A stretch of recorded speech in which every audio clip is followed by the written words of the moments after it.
सप्तरी जिल्ला स्थित कोशी ब्यारेजमा छौँ र यो कोशीको पानी हेर्दै हुनुहुन्छ। यो कोशी ब्यारेजको पुल हो र यताबाट यो पश्चिमी नहरमा पानी जान्छ र अहिले गेहुँको सिजन छ।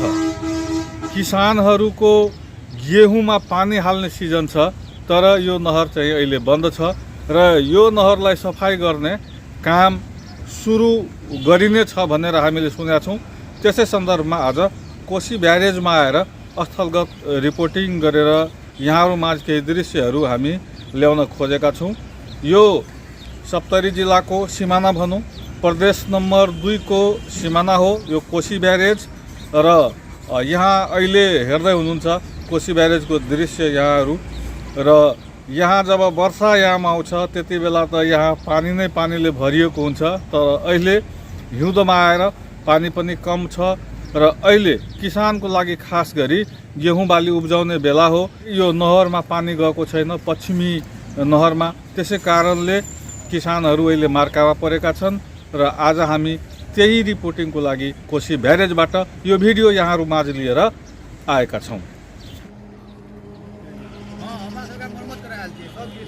यो ठाउँ भनेको यो पश्चिमी नहरको यो ढोकाको ठाउँ हो र यहाँ हेर्नुहोस् यो नहरमा बालु नै बालुले भरिएको छ। तर अहिलेको अवस्थामा 10-15 दिन मात्रै यो काम रोकेर सफा पार्ने जुन काम छ त्यसलाई रोकेर यदि यसमा पानी दियो भने यतातिर चाहिँ छेउमै धेरै जग्गाहरू छन् जसमा गेहुँ बाली लगाइएको छ, त्यसलाई सिँचाइ गर्न मिल्छ किसानहरूले र यसरी किसानहरूले धेरै चाहिँ मार्कामा जानबाट बच्न सक्छन्। पानी चाहिँ नहरमा अहिले बन्द छ। यो पश्चिमी कोशी नहर हो। यसबाट सप्तरीका धेरै किसानहरूको खेतमा सिँचाइ पुग्छ। यो ढोका हो, यहाँबाट पानी नहरमा जान्छ। अहिले यो ढोकाहरू सबै बन्द अवस्थामा रहेको छ। हामी कोशीको दृश्य हेर्दैछौँ जहाँ पानी छ। कोशी बैरेज निर्माण के क्रम में एठाम नेपाल सरकार और भारत सरकार संग जो समझौता भेल रहे, समझौता तहत ई पश्चिमी केनाल नेपाली किसान के जगह खेत कना के सिंचाई पुगते तै के लेल ई नहर केनाल पश्चिमी नहर केनाल निर्माण करल गेल रहे।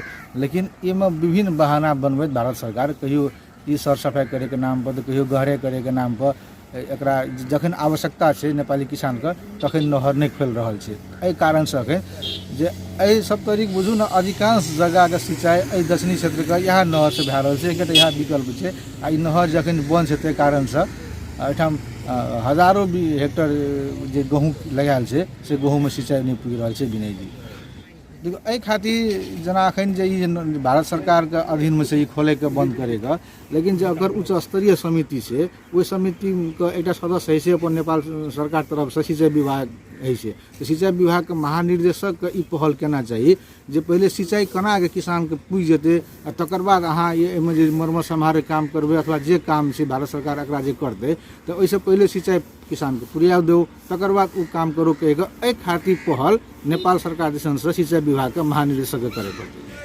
पश्चिमी कोशी नहरको छेउको यो दृश्य हो। यहाँ तरकारी बाली, गेहुँ बाली, तोरी, सरसो इत्यादि लगाइएको छ, तर यसमा पानीको अभाव छ किनभने पश्चिमी कोशी नहरमा पानी नै चलेको छैन।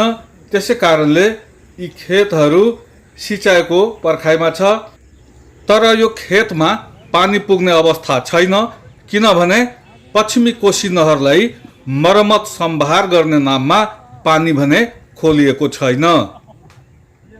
हमर नाम बुद्धू राम, घर हमर भारत सरकार के कमी के चलते ई पानी नहीं आबि रहले है नहर में। अब कित रोटी भए रहले से तो उ जाने। हमरा सबके तो ई फसल जे छै से गेहूँ सूखि रहले है पानी के अभाव से। ई तोड़ फसल सेहो सूखि रहले है। विभिन्न फसल हमरा सबके सूखा पड़ि रहले है पानी के अभाव से। की कहै ले चाहै छी अहाँ? अब कहै ले चाहै छियै जे कोनो हालत में ई नहर खुल जाए, नहर में पानी आवे जे हमरा सबके सिंचाई है। नेपाल सरकार के की कहबे? आ नेपाल सरकार के आग्रह करै छियै जे पानि खोला दो। नेपाल सरकार भारत सरकार से समझौता कए कऽ पानि खोलबो जे हमरा सबके राहत भेटतै। यो पूर्वी कोशी नहर हो र यहाँबाट पानी बिहारका किसानहरूले पाउँछन् र यहाँ पानी खोलिएको छ, पानी गइराखेको अवस्था छ। नेपाली किसान के प्रति नेपाल सरकार अपन जिम्मेवारी पूरा नहीं कर रहा है, जबकि नेपाली किसान सबके 25,000 बीघा जगह में दलहन, तेलहन और रबी फसल और सब्जी सबके एक तो लॉकडाउन के मार से नेपाली जनता पीड़ित है और वो मार के बावजूद सिंचाई के अभाव में ओकर सबके अरबों के जैसे से फसल बर्बाद है के कगार पर से। लेकिन नेपाल सरकार के उदासीनता के कारण भारतीय पक्ष द्वारा जो पश्चिमी कैनाल में बंद भेल से सिंचाई ओकरा यथा जल्दी खुलवाना चाहिए, जैसे हजारों किसान के चैन के सांस लेते राहत मिलते। ज्योति जी, पूर्वी नहर में पानी चल रहा है, पश्चिमी में बंद है, से क्या? ये प्राविधिक कारण भए सके छे, वो अपना जगह पर छे, लेकिन हमरा सबके अपन बुझाई अनुसार ये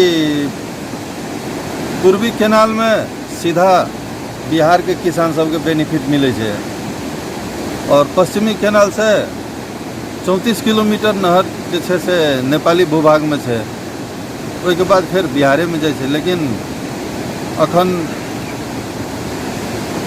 नेपाल पक्ष के किसान सबके समस्या ये है जो सबके बिना जानकारी के पानी सिंचाई के रोक दिल गए और बिहार साइड के किसान सबके जे से सिंचाई के व्यवस्था क्या रहा है बिहार सरकार, जबकि बिहार सरकार संगे सहमति है जे फ्री ऑफ कॉस्ट नेपाली किसान के सिंचाई योग्य जल नियमित देवे छे।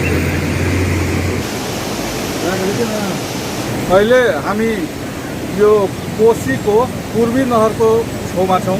यहाँहरू हेरिराख्नु भएको छ, यहाँ पानी चलिरहेछ। एउटै कोशीबाट पश्चिमी नहरमा पनि पानी जाने हो र यो पूर्वी नहरमा पनि पानी जाने हो।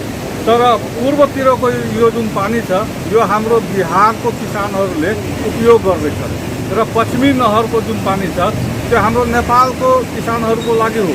तर अहिले आएर बिहार चाहिँ पानी लाँदैछ, बिहारतिरको किसानले सुविधा पाउँदैछ। तर मर्मत सम्भागको नाममा अहिले पश्चिमी नहरमा, पश्चिमी केनालमा पानी चाहिँ रोकिएको छ, बन्द छ।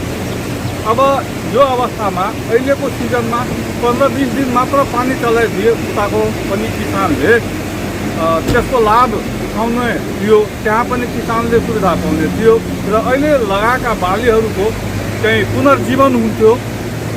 त्यही हामी देखाउँदैछौँ कि पूर्वी नहरमा पानी छ र पश्चिमी नहरमा पानी छैन र त्यसको यहाँ साइनबोर्ड पनि राखिएको छ। हामी यो साइनबोर्ड यहाँहरूलाई देखाउँदैछौँ। यो जल निसारण पालिका छ कोशी नदी ब्यारेजको। यहाँ हेर्नुहोस्, पूर्वी कोशी मुख्य नहरमा अहिले 1600 क्युसेक पानी चलिरहेछ भने पश्चिमी कोशी मुख्य नहरमा 0, केही छैन, पानी नै छैन भने यसरी अब नेपाल सरकारले यसको लागि प्रयत्न गर्नुपर्छ कि नेपालको भूभागमा बसेका किसानले पनि कोशीको पानीको जुन सिँचाइको अहिलेको बेलामा जुन बालीलाई आवश्यकता छ त्यो पानी उनीहरूलाई उपलब्ध गराइदिनु पर्दछ। पूर्वी कोशी नहरमा पानी गइराखेको दृश्य हेर्न सक्छौँ हामी। यो पानी बिहारको किसानको लागि हो। यसरी बिहारका किसानहरूले सप्तकोशी नदीबाट पानी पाइरहँदा नेपालका 70 जिल्लाका किसानहरू भने त्यतिकै पर्खाइमा बसेका छन् र बालीको अवस्था पनि त्यस्तै छ।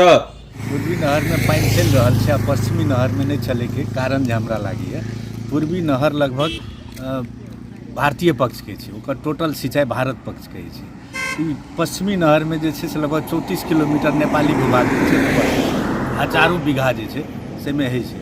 एहिमे जे छै से हमरा लागि अपन सप्तरी के कोशी पंप नहर सिंचाई आयोजना जे छै एकर कमजोरी छै, सप्तरी प्रशासन के कमजोरी छै, सिंचाई मंत्रालय के कमजोरी छै।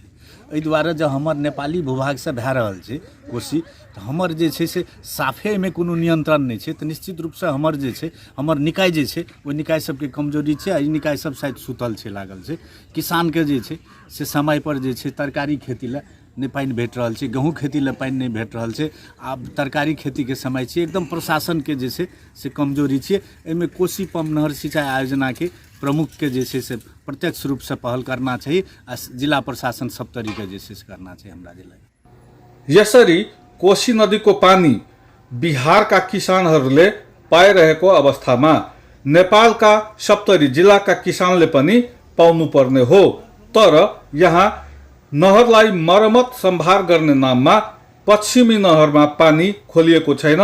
किसानहरू भन्छन् 10-15 दिन मात्र नहरमा पानी चलाए हाम्रो जग्गा जमिन सबै सिंचित हुनेछन्। तर यहाँ नेपाल सरकारले यसको लागि पहल गरिदिनु पर्यो। पश्चिमी कोशी नहरको मर्मत सम्भार त 15 दिन पछि पनि गर्न सकिन्छ, तर किसानले खेतमा लगाएको तरकारी बाली, गेहूँ बाली लगायतका बालीमा अहिले सिँचाइ चाहिने हो। सो नभए बालीहरू सत्यानाशै हुन्छन्, किसानहरूको भनाइ छ।